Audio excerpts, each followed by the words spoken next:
Assalamualaikum warahmatullahi wabarakatuh. Perkenalkan, nama saya Afril Sri Rizky Nuradiah dengan NIM V1222011 dari kelas A. Saya di sini ingin mempresentasikan mengenai Supply Chain and Operation Management pada PT Fajar Mulia Pradipta di Surakarta. Untuk soal yang pertama yaitu menyusun, mengidentifikasi, dan menganalisis proses Supply Chain and Operation Management atau SCOM yang terdiri dari aktivitas, perencanaan, penjadwalan, logistik, dan umpan balik dari konsumen.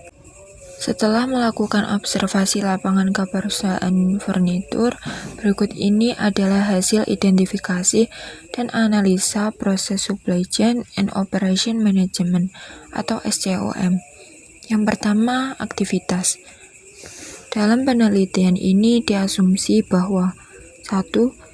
Tidak ada barang proses awal dan barang proses dalam akhir, sehingga biaya yang terjadi pada tahun 2000 habis terpakai. Asumsi ini dibuat karena terbatasnya waktu penelitian, serta agar tidak mengaburkan masalah utama yang ada. Dengan dihilangkannya barang dalam proses awal dan barang dalam proses akhir, maka tidak akan mempengaruhi hasil keputusan yang akan diambil, karena jumlah tidak material. 2. Perusahaan berproduksi berdasarkan kapasitas normal. 3. Tidak ada persediaan produk, jadi pada awal periode. 4. Aktiva tetap yang tidak terpakai karena perusahaan membeli ornamen atas pagar dari pihak eksternal menganggur dan tidak dimanfaatkan untuk membuat produk lain ataupun disewakan. 5. Tidak ada rekening work in process karena tidak ada perbedaan yang signifikan mengenai biaya yang dianggarkan dengan biaya yang sesungguhnya terjadi. 6.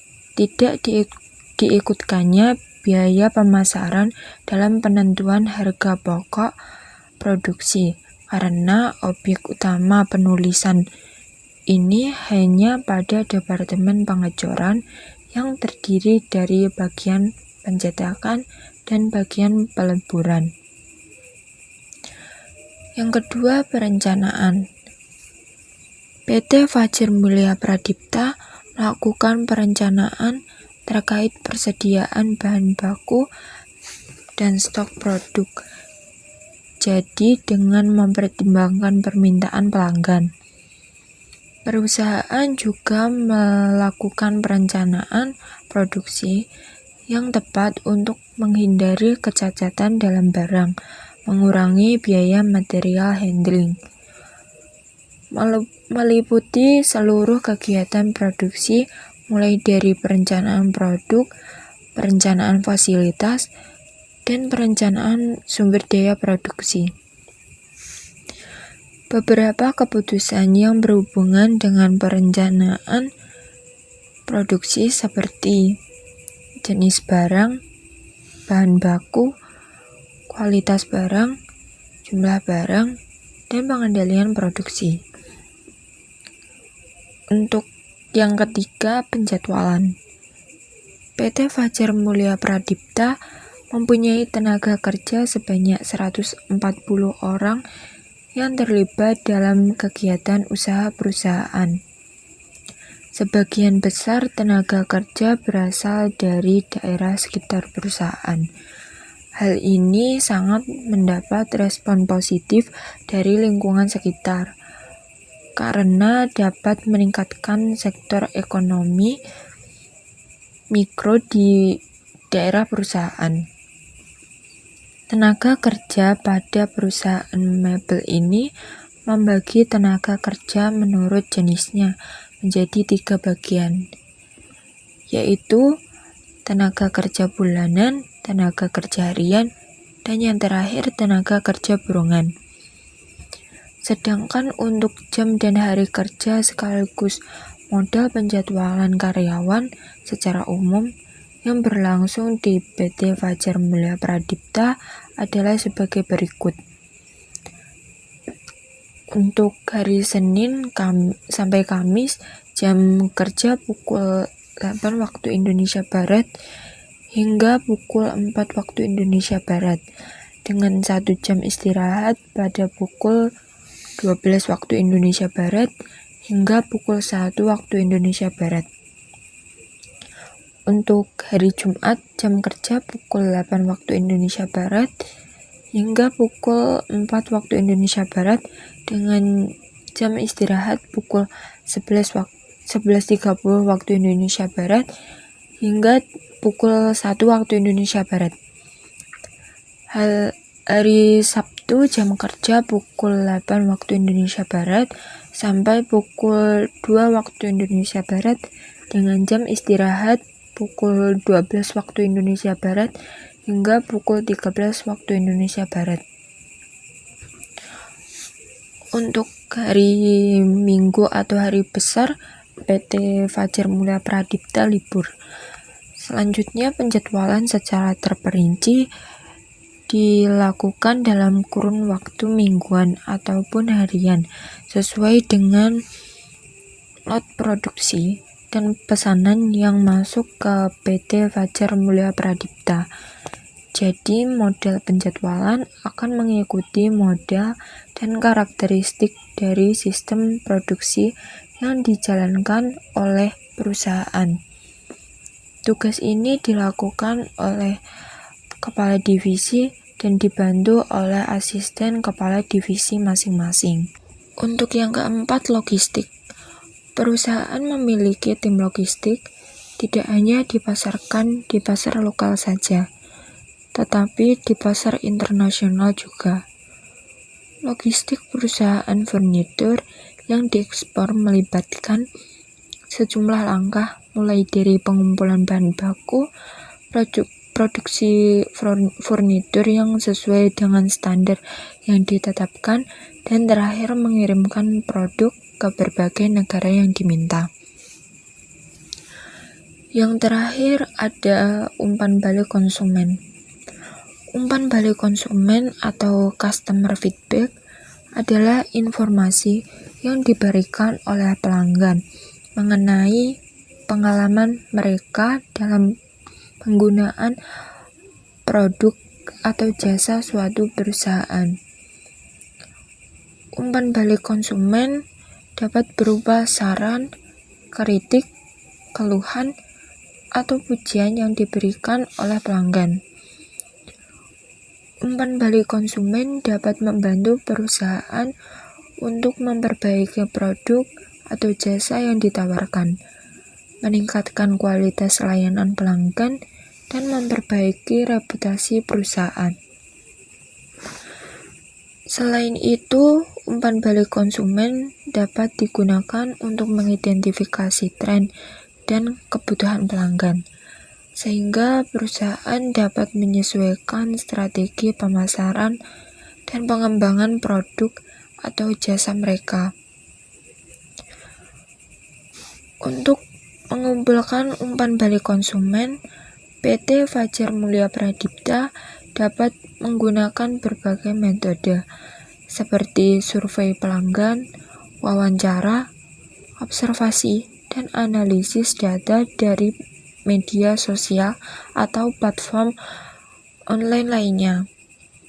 Penting bagi perusahaan untuk merespon umpan balik konsumen dengan cepat dan memperlihatkan tindakan konkret untuk mengatasi masalah yang ditemukan, serta mempertahankan kepuasan pelanggan.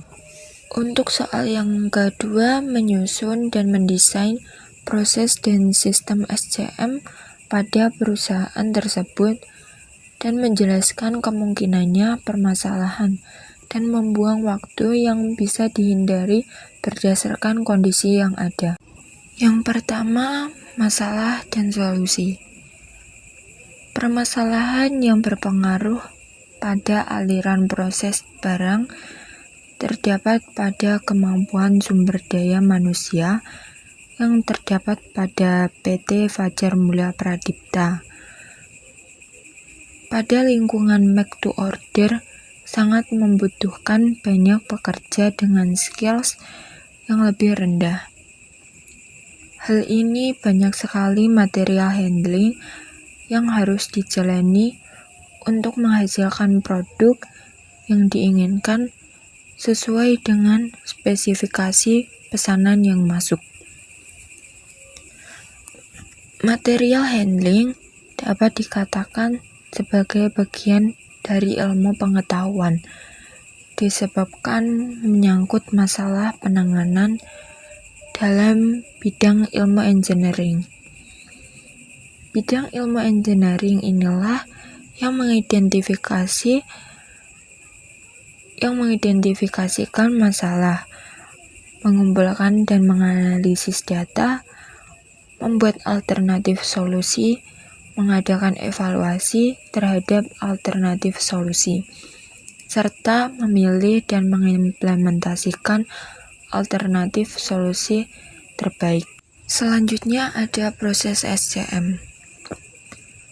Supply Chain Management merupakan serangkaian kegiatan yang meliputi koordinasi, penjadwalan, dan pengendalian terhadap pengadaan, produksi, persediaan, dan pengiriman produk atau layanan jasa kepada pelanggan yang mencakup administrasi harian, operasi, logistik, dan pengolahan informasi mulai dari buyer hingga supplier.